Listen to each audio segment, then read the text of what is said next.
លុបថ្ងៃទី11 ខែឧសភា 2025 ឃើញភ្លៀងខ្លាំងហើយក៏រន្ទះឆ្លៀតថតហើយក៏មិនបានគិតថាភ្លៀងក៏រន្ទះនេះវាសាហាវដល់ថ្នាក់បាញ់អ្នកភូមិលងស្លែងម្នាក់ស្លាប់ការពិតទៅថតនឹងថតគ្រប់ផុសលេងព្រោះឃើញផ្នែកតូទៅវាបញ្ចេញពណ៌ស្អាតអញ្ចឹងទៅថតហើយសំអាងថាយើងនៅកន្លែងមានសុវត្ថិភាពវាអត់មានសើមអត់មានអីយើងក៏អត់ខ្លាចទេផ្ទះ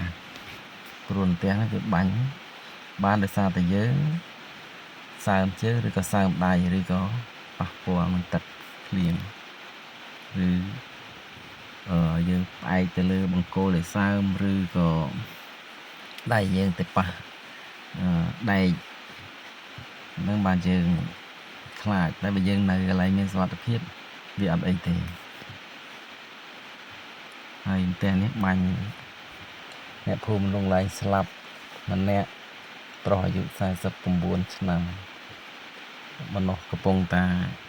ពេញរកលុយចិញ្ចឹមគ្រួសារចិញ្ចឹមកូនរៀនតែឥឡូវគាត់បានស្លាប់ទៅហើយចឹងសូមបងប្អូនយើងប្រុងប្រយ័ត្នផ្ទះគាត់ផ្ទះក្រោមផ្ទះសើមដោយសារគាត់ចាក់ដីខាងទឹកខ្ពស់ទៅទឹកហូរចូលខាងក្រោមផ្ទះអញ្ចឹងជើងគាត់ក៏ត្រូវសើមនឹងទឹកហើយគាត់នៅក្រោមផ្ទះអញ្ចឹងគាត់នៅក្បែរព្រីភ្លើងដែលរន្ទះបាញ់ហ្នឹងអញ្ចឹងក៏ស្លាប់ទៅអញ្ចឹងយើងក៏ចូលរួមរំលែកទុក្ខដល់គ្រាមក្រុមនេះចឹងក៏សូមផ្ដាំបងប្អូនពេលដែលមានភ្លៀងមានផ្គរអញ្ចឹងនៅកន្លែងណាដែលមានសុវត្ថិភាពបានន័យថាកន្លែងណាដែលស្ងួតយើងមិនមានប៉ះទឹកភ្លៀងតែប៉ុណ្្នឹងទៅវារួចខ្លួនហើយព្រោះថាផ្ទះវាដូចជាចរន្តអគ្គិសនីអញ្ចឹងតែកន្លែងណាសើមវាឆ្លងទៅបានហើយវាឆក់យើងស្លាប់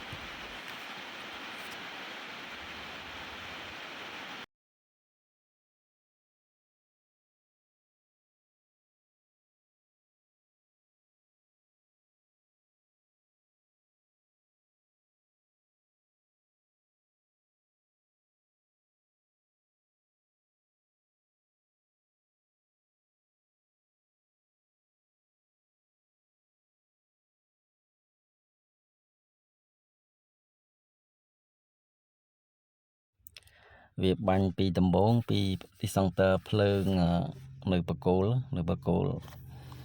ភ្លើងធំរួចទៅមកដល់ឌីសង់ទ័រក្នុងផ្ទះហើយទៅព្រីទាំងប្រមាណគឺឆេះបែកទាំងអស់ហើយអាព្រីដែលក្បែរអ្នកដែលស្លាប់នឹងឆេះខ្លាំងជាងគេបែកដាច់ចេញពីសសរផ្ទះហើយបែកទាំងសសរផ្ទះមួយចម្រៀកទៀតផង